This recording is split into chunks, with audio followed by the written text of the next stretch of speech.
year-ender advice, huwag kang ma-pressure sa achievements ng mga tao sa paligid mo. Iba-iba ang pinagdadaanan ng mga tao, pwedeng taon mo ngayon, pwedeng hindi masyado. Deserve nila i-share ang magandang taon nila. Syempre, ikaw hindi mo deserve i-pressure yung sarili mo dahil sa iba. Tamang maghangad, tamang mangarap, pero yung i-crucify yung sarili mo tipong, ay, buti pa siya at the age of this, hala, first million niya, 20s pa lang siya, wow, grabe, may sasakyan na siya, nakapunta na siya sa ganyan, sa ganon. Marami kasing maaring factors kaya hindi mo na-achieve agad yung pinapangarap mo, hindi mo na lang naisip, kaka-pressure sa sarili mo. Maaring breadwinner ka na instead ipang dream Korea travel to meet opa, pinanggamot mo muna para sa yung mama o papa. Mas iniisip mo yung kuryente, yung grocery, maawa ka pa sa mahihirap sa daan at bibilhan sila ng pagkain. Mag-i-invest ka na sana sa bagong cellphone kasi gusto mo lang mag-picture-picture ng mga na-experience mo, mas magandang investment ang tuition fee ng kapatid mo.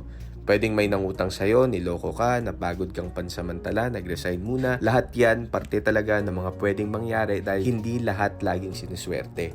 Kaya importante ang pag-celebrate ng small wins even with small rewards. Kunyari, nakagraduate na yung kapatid mo, i-celebrate nyo. Okay lang mabawasan konti yung ipon kasi yung pera babalik naman yan, pero yung alaala, yung saktong moment, isang beses lang yan.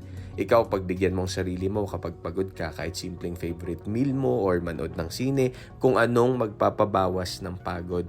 Yun kasi yung mga simpleng alaala na pagpagod ka na, mababalikan mo para ganahan ka ulit, para sipagin ulit, para masink in mo na ang dami mo nang nagawa, ang dami mo nang natulungan, sinakripisyo, wala kang dapat patunayan lalo na sa ibang tao. Itanong mo lang, ano ba talagang